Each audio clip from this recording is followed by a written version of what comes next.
Bonjour à tous. Alors aujourd'hui petite vidéo, elle sera un petit peu longue je pense, dédiée à vous mesdames. Vous avez été nombreuses à me solliciter suite aux différentes vidéos que j'ai faites sur les fessiers, sur les fit girls. Et vous avez été nombreuses à me demander un programme justement que vous pourriez suivre pour développer un peu plus vos fessiers sans forcément passer par tous ces mouvements d'isolation et tous ces clichés qu'on voit dans le milieu de la musculation et notamment le milieu Instagram, Facebook, toutes les vidéos qui circulent.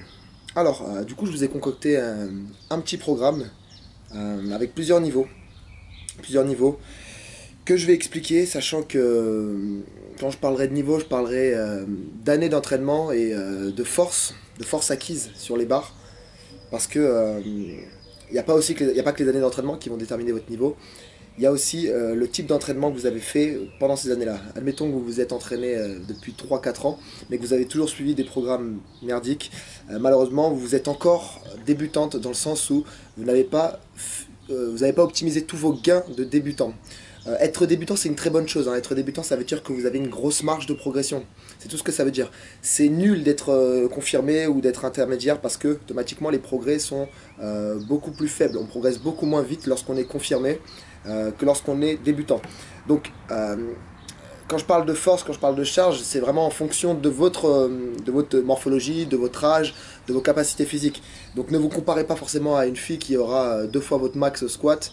Essayez de travailler vraiment en conscience de votre morphologie et, et voilà. Alors, le programme, il va s'articuler de la façon suivante.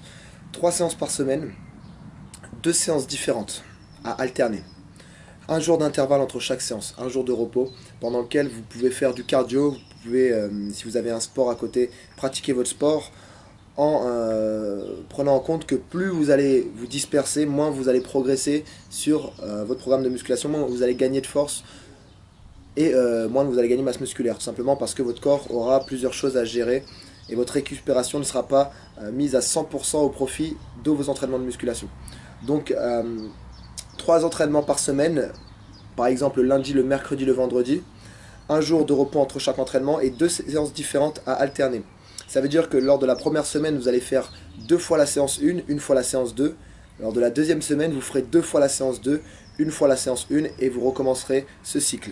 De façon à avoir le même nombre de séances effectuées au bout d'un mois. Donc, plusieurs fois, ça fait du coup ça fait 4 fois la séance 2 et 4 fois la séance 1. Alors, la séance 1. La séance 1, le premier exercice que vous allez faire, c'est du squat. Le deuxième exercice que vous allez faire, c'est un mouvement pour le dos. Donc, le programme est vraiment axé fessier, membre inférieur, mais je vous ai quand même mis entre parenthèses les exercices que je vous conseille de pratiquer de façon à optimiser tout le corps, hein. Il ne s'agit pas juste d'avoir des grosses cuisses, des gros fessiers, mais on va dire qu'il est plus ciblé pour les fessiers. Donc le deuxième exercice pour le dos, c'est soit du tirage buste penché, ou pendlero, ou rowing, peu importe, vous l'appelez comme vous voulez. Si vous débutez, je vous conseille de plutôt commencer avec les tirages horizontaux, parce que si vous avez un très bon schéma corporel, vous arrivez à vous positionner correctement, vous avez un bon gainage, dans ce cas-là, vous pouvez tout de suite commencer avec du tirage buste penché. Le troisième exercice, niveau débutant, soit des pompes sur les genoux, soit des machines à pectoraux, les chest press, les développés assis, vous savez, ces machines où on pousse à l'horizontale en étant assis, soit si vous avez un coach pour vous guider, si vous connaissez la technique, si vous voulez gagner du temps, du développé couché à la barre. À la barre, pourquoi? Parce que lorsque vous allez progresser, vous ne serez pas forcément capable de porter vos haltères pour les amener jusqu'à votre poitrine. Le troisième mouvement, c'est des squats bulgares. Donc squat bulgare, fente bulgare, split lunge, bulgarian lunge, blablabla. Je vous mets une petite photo de façon à ce que vous compreniez de quel mouvement il s'agit. Donc pour ce mouvement, automatiquement, il y aura le double de séries à faire, étant donné que chaque série travaille un côté. Cinquième mouvement, les hyperextensions ou les extensions lombaires au banc. Ok, moi j'aime bien appeler ça hyperextension pour les lombaires. Et le dernier mouvement, un mouvement de gainage au choix qui engage les abdominaux. Donc vous avez plein de mouvements. Vous pouvez commencer classiquement par la planche. Après vous avez plein de dérivés. Vous pouvez poser vos avant-bras sur un Swiss ball ou vos pieds sur le Swiss ball, mettre vos pieds dans un TRX. travailler avec plein d'instabilité, vous pouvez travailler sur les fessiers, décoller les jambes, bref, un mouvement qui engage vos abdos en profondeur, un mouvement de gainage, c'est-à-dire qui engage vraiment les muscles profonds. Donc, je vous mets en lien dans la description le descriptif de vos 2 séances. Donc là, j'ai juste donné les exercices et on va passer à la séance numéro 2. Alors, pour la séance numéro 2, pour le premier exercice, je vous demanderai de faire du soulevé de terre. Alors, du soulevé de terre avec barre. Il y a du soulevé de terre que vous pouvez faire avec les trap bars. Mais là, en l'occurrence, c'est assez spécifique. Là, je veux vraiment que vous travaillez avec une barre que vous allez coller à vos tibias. Pour la technique des mouvements, demandez à votre coach en salle. D'accord ? Demandez à ce qu'on vous montre les mouvements parce que c'est difficile d'apprendre des mouvements sur une vidéo YouTube. Même si je vous donnais les tutoriels, il faut vraiment sentir le mouvement, le pratiquer avec une barre. Donc apprenez à le faire. Soulevé de terre traditionnel, pas en soulevé de terre sumo. D'accord ? Alors, deuxième mouvement, développé militaire à la barre. Donc je vous conseille de faire ce premier mouvement si vous débutez vraiment à la limite shoulder press. Vous savez, les machines, vous êtes assise, vous venez pousser à la verticale de façon à avoir un petit peu moins d'impact sur la sangle abdominale, donc malheureusement moins de travail. Mais pour pratiquer le développé militaire à la barre, il faut déjà avoir un certain gainage, une certaine posture, un certain maintien au niveau de la sangle abdominale pour pouvoir pratiquer sans danger. Je vous déconseille de travailler aux haltères, vous allez le voir pourquoi, parce qu'il n'y aura pas beaucoup de répétitions et automatiquement le poids des haltères sera difficile à amener au niveau des oreilles pour commencer à travailler. Troisième exercice, le niveau 1 du tirage vertical à la barre, devant sur les clavicules, pas derrière. Et si vous avez un peu plus de force, si vous avez l'habitude de travailler ou si vous voulez directement passer aux tractions, donc bien passer aux tractions. Passer aux tractions soit sur les machines guidées où vous allez être aidé par les sièges, ça s'appelle les gravitrons, soit avec des élastiques. D'accord ? Quatrième exercice, mouvement ciblé pour les fessiers, hip thrust. Hip thrust, je vous conseille de travailler avec un banc de façon à augmenter l'amplitude. Vous pouvez aussi travailler avec un élastique. Je vous ai déjà expliqué cet exercice dans cette vidéo qui s'affiche juste ici. Et dernier exercice, un mouvement pour les abdos. Bon là, pas de fioriture, juste des relevés de jambes classiques, soit au sol, soit sur chaise romaine. Voilà, on passe tout de suite au descriptif des séances avec toutes les séries, toutes les répétitions et la progression. Alors, pour la séance 1, je vous demanderai de faire 3 à 5 séries de 6 répétitions. Je m'explique. 3 à 5 séries. Si vous débutez, commencez directement par 5 séries de 6 parce que la charge que vous allez mettre ne va pas vous provoquer énormément de fatigue. Okay ? Il faut bien comprendre que plus vous allez progresser, plus vous allez développer de la force, plus les charges que vous allez utiliser pour vos entraînements vont vous fatiguer. Et du coup, vont impacter la récupération ligamentaire et du système nerveux. Donc vous ne serez pas forcément capable, arrivé à un certain niveau, d'assumer vos 5 séries à chaque séance 3 fois par semaine. Donc 3 à 5 séries. Vous pouvez très bien commencer par 3 séries, puis augmenter une série chaque semaine jusqu'à arriver à 5. Et une fois que vous arrivez à 5, vous augmentez le poids. Deuxième exercice, donc pour le tirage buste penché ou pour le tirage horizontal, même principe, 3 à 5 séries de 6 répétitions. Pourquoi 6 répétitions? Tout simplement parce que je veux que vous soyez sur une dominante force hypertrophie, on va dire. Même si dit comme ça veut rien dire. Disons que je veux que vous sentiez l'augmentation des charges sur ce genre d'exercice en travaillant avec peu de répétitions. Bon, même si 6 répétitions, ça peut paraître beaucoup pour certains athlètes de force. Mais en l'occurrence, si vous débutez, ce sera un très bon compromis entre des gains de force et des gains de masse musculaire. Alors, le troisième exercice, le développé couché, les pompes ou la chest press. 3 séries, on reste sur 3 séries de 10 à 12 répétitions. L'objectif, ce sera de valider 12 répétitions pour pouvoir augmenter la charge. Donc vous pouvez commencer à 10 répétitions sur vos 3 séries. Si vous sentez que vous pouvez passer à une répétition supplémentaire, allez-y, augmentez votre série. Lorsque vous arrivez à valider vos 3 séries de 12 avec la même charge, revenez à 10 répétitions, mais augmentez votre charge de 5%. 5%, ok? Squat bulgare, même principe, 3 séries de 10 à 12 de chaque côté. On travaille avec des haltères dans les mains, si on n'a pas l'habitude. On travaille au poids de corps, sachant qu'il faut garder toujours la même amplitude de mouvement de façon à progresser de façon intelligente. Donc travailler toujours soit avec un banc, soit avec un step réglé au même niveau. Pour les hyper-extensions, extensions lombaires, ce sera 2 séries de 15 répétitions. Je ne vous demande pas d'aller à l'échec, augmenter les charges progressivement. Ça, c'est un mouvement qui va continuer à travailler les lombaires, sachant que vos lombaires seront déjà fatigués à la fin de la semaine avec tout le travail que vous allez faire pour le dos, pour les fessiers.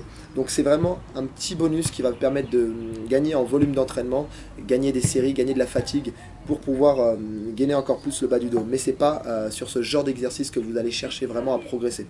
Dites-vous que c'est sur les exercices de 6 répétitions, donc les premiers exercices de votre séance, où vous allez vraiment vous concentrer pour progresser. Pour le reste, c'est une accumulation qui va vous permettre de progresser. Donc c'est pas grave si vous ne progressez pas à toutes les séances sur les mouvements qui arrivent en fin de séance. Je vous mets un lien juste en haut. Regardez cette vidéo, vous allez comprendre pourquoi c'est moins important. Et vous terminez votre séance par 2 à 3 séries de gainage. Donc sur les mouvements que je vous ai montré, 30 secondes à 1 minute, pas la peine de dépasser 1 minute 30. Après, c'est l'endurance musculaire qui va faire la différence et non la force. Nous, ce qu'on veut, c'est gagner de la force pour pouvoir vous permettre de mettre des charges un peu plus lourdes sur les squats, sur les mouvements qui, eux, vont impacter vraiment votre développement musculaire. Deuxième séance, le soulevé de terre. Même principe, 3 à 5 séries de 6 répétitions. Je vous rappelle le principe. Si vous êtes débutante, faites 5 séries de façon à vraiment accumuler du travail, de la technique. Les charges que vous utiliserez sont plus légères, donc automatiquement vous allez récupérer plus facilement vos entraînements. Si vous êtes confirmé intermédiaire, travaillez entre 3 et 5 séries. Augmentez progressivement les séries avant d'augmenter la charge. Lorsque vous stagnez, travaillez sur ce principe-là. N'augmentez pas la charge, augmentez les séries avant d'augmenter la charge. Deuxième exercice, développé militaire ou shoulder press. On travaille pareil sur 3 à 5 séries de 6 répétitions. Traction ou tirage vertical, 3 séries de 10 à 12. Si vous avez fait le choix des tractions, c'est normal, vous allez stagner, ok. Vous allez travailler soit avec des élastiques, soit comme je vous l'ai conseillé avec la machine à gravitron, si vous l'avez dans votre salle. Mais ne cherchez pas à progresser, enfin ne croyez pas que vous allez progresser très rapidement là-dessus. Il y a le soulevé de terre avant qui a déjà engagé pas mal les dorsaux, même si on ne dirait pas comme ça. Et du coup, vous serez déjà fatigué sur vos dorsaux et vous ne pourrez pas performer sur vos tractions. Quatrième exercice, les hip thrusts, 3 séries de 10 à 12, donc même principe.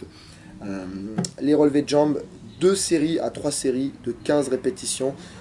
Même principe que sur les hyperextensions, on cherche à accumuler de la fatigue, du volume d'entraînement. Voilà, donc là on a déjà tous nos exercices, on a toutes nos séries, toutes nos répétitions. Au niveau des charges, c'est vous qui allez déterminer vos charges. Si vous débutez, si vous n'avez jamais fait de musculation, commencez avec le minimum. Donc le minimum c'est quoi? C'est le poids de corps pour les squats. Pour le soulevé de terre, il faut un minimum de poids, donc 10 à 20 kg. Les grandes barres olympiques font 20 kg, donc commencez au moins au soulevé de terre avec une barre olympique. Le squat, si vraiment vous êtes débutante, commencez avec 10 kg. Les petites barres de cours collectif, même un bâton, d'accord, pour apprendre à faire le mouvement et augmenter le poids régulièrement. Augmenter le poids régulièrement, ça veut dire quoi? Vous devez valider votre objectif. L'objectif, c'est le nombre de séries, le nombre de répétitions que je vous ai donné. Dès que vous arrivez à valider cet objectif, vous augmentez le poids. Ok, 12 semaines, si vous êtes débutante, d'accord, 12 semaines non-stop de progression avant de faire une semaine de récupération active. Semaine pendant laquelle vous allez décharger de 50% toutes vos barres. Et vous allez diviser par 2 le nombre de séries. Si vous faisiez 3 séries, vous faites 2 séries. Si vous faisiez 5 séries, faites 3 séries. Si vous utilisiez 20 kg, utilisez 10 kg. Gardez le même nombre de répétitions. Et gardez tous vos exercices. Ça va vous paraître chiant. Vous allez avoir envie de pousser peut-être plus lourd. Vous allez vous dire que vous n'êtes pas fatigué. Mais c'est important de travailler, de prendre des semaines de récupération active tout simplement pour permettre au système nerveux de récupérer et aux articulations de se régénérer et bien sûr de laisser une fenêtre au corps pendant laquelle il va se régénérer et du coup surcompenser. C'est-à-dire que vous allez être plus forte que la semaine précédente parce que pendant cette semaine où vous serez au repos et où vous n'aurez pas descendu vos apports alimentaires, c'est très important, il faut manger autant. Vous allez construire un peu plus de masse musculaire et vous allez revenir en pleine forme pour attaquer un nouveau programme ou pour, par exemple, recommencer le même programme avec des charges un peu plus importantes ou en modifiant certains exercices. Niveau intermédiaire confirmé, donc, comme je vous l'ai dit tout à l'heure, le niveau intermédiaire confirmé, il se différencie par votre niveau de stagnation. Okay, plus vous stagnez, plus vous pouvez considérer que vous êtes intermédiaire confirmé, à part si votre stagnation est due au fait que vous ne dormez pas, que vous vous entraînez trop ou que vous ne mangez pas assez. Donc dans ce cas-là, c'est pas vraiment une stagnation, c'est juste un facteur à rééquilibrer. Mais si tous ces facteurs sont respectés et que vous ne progressez pas, vous entrez dans la catégorie intermédiaire confirmée. Et du coup, il va falloir faire des cycles de programmes un peu plus courts. Je vous conseille 5 semaines de travail et une 6e semaine de récupération active sur le même principe que je viens de vous expliquer. Alors, maintenant on va détailler un petit peu les exercices. Donc pourquoi ce programme est axé fessier alors qu'au final il n'y a pas tant d'exercices isolation pour les fessiers? Tout simplement parce que si on compte à la fin de la semaine, vous avez 3 à 5 séries de squats fois 2 séances, ou bien fois une séance, mais on va admettre que vous faites, là on va prendre la première semaine où vous avez 2 séances, 2 fois la séance 1 et une fois la séance 2. Donc vous avez 3 à 5 séries de squats, 2 fois par semaine, ça fait déjà on va dire 6 à 10 séries.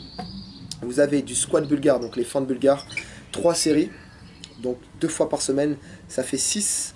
Les hyperextensions qui sont ciblées lombaires mais qui engagent un petit peu les fessiers. Sur la deuxième séance, on a le soulevé de terre, pareil, 3 à 5 séries qui engagent les ischios, les fessiers, les dorsaux. Les trapèzes, c'est vraiment un des mouvements les plus complets, même les quadriceps. Vous avez les hip thrusts qui vont vraiment être ciblés sur les fessiers. Et si on accumule ça à la fin de la semaine, ça fait un gros volume d'entraînement. Sur les épaules, sur le triceps, sur les pectoraux, sur les dorsaux, vous avez un travail global qui vous permettra de développer comme une bonne masse musculaire, mais vraiment pas orienté spécifiquement là-dessus. Si vous souhaitez ajouter des petits exercices d'isolation, comme je déteste, non je rigole, des petits exercices fit girl, allez-y, d'accord, allez-y du moment que ça n'impacte pas votre récupération pour les prochaines séances. Si vous ajoutez 10 000 exercices à votre fin de séance et que 2 jours plus tard vous avez votre soulevé de terre à faire et que vous n'avez pas récupéré, et dites-vous qu'il faut couper un petit peu ce volume, il faut diminuer un peu ces exercices.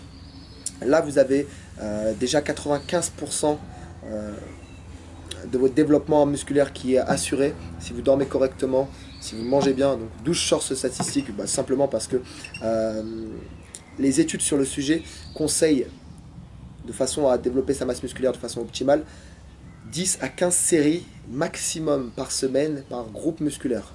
Donc là on les a déjà atteintes, on a même dépassé ce nombre de séries pour les fessiers, sachant que quand je parle de fessiers, je ne parle pas juste d'un mouvement d'isolation pour les fessiers. Quand vous faites du squat, vous engagez vos fessiers. Quand vous faites du soulevé de terre, vous engagez vos fessiers. Quand vous faites des fentes, vous engagez vos fessiers. Si vous faites du tirage buste penché et que vous êtes à la verticale, vous engagez aussi vos fessiers. Donc là, il y a vraiment un gros volume d'entraînement pour les fessiers que vous travaillez du coup 3 fois par semaine. Je ne sais plus où j'en étais. Bon bref, dites-vous juste que ce programme permet d'optimiser au maximum votre croissance musculaire à condition que vous dormez correctement, que vous n'avez pas trop d'entraînement annexe, que vous ne faites pas trop d'exercices en plus et que vous mangez assez de façon à développer un minimum de masse musculaire, sachant que si vos apports caloriques sont suffisants pour progresser, pas besoin de manger plus, tout simplement. Regardez-vous dans le miroir, si vous mangez peu et que vous progressez, pas besoin de manger plus, ok? Voilà, comme d'habitude, si vous avez des questions, des commentaires, n'hésitez pas, j'essaie de répondre un maximum aux commentaires. On est presque à 1000 abonnés, ça me fait très plaisir. Et n'hésitez pas à partager la vidéo. Testez ce programme, testez-le, donnez-moi un retour au bout d'au moins 3 mois, d'accord? Un mois, c'est pas suffisant pour avoir un retour objectif, donc 3 mois, c'est 12 semaines. Donc faites-le au moins sur 12 semaines, ou bien 2 cycles de 6 semaines, de façon à avoir un rendu. Prenez-vous en photo, comparez-vous et dites-en moi des nouvelles. J'espère que vous suivrez, parce que généralement tout ce qui est gratuit, c'est considéré comme avec peu de valeur. Mais bon, je me suis pris la tête, oui et non, c'est ce que je fais tous les jours, des programmes. Mais en tout cas, c'est un programme qui, de premier abord, après il y a peut-être des critiques à faire là-dessus, me paraît quand même très complet. Voilà, je vous dis à bientôt. N'hésitez pas à partager la vidéo, à liker, à vous abonner et au revoir. C'est qui le patron? C'est moi. On dirait Donald Duck. Ok, c'est qui le patron? C'est moi. C'est toi le patron. Ok, alors montre-le que c'est toi le patron.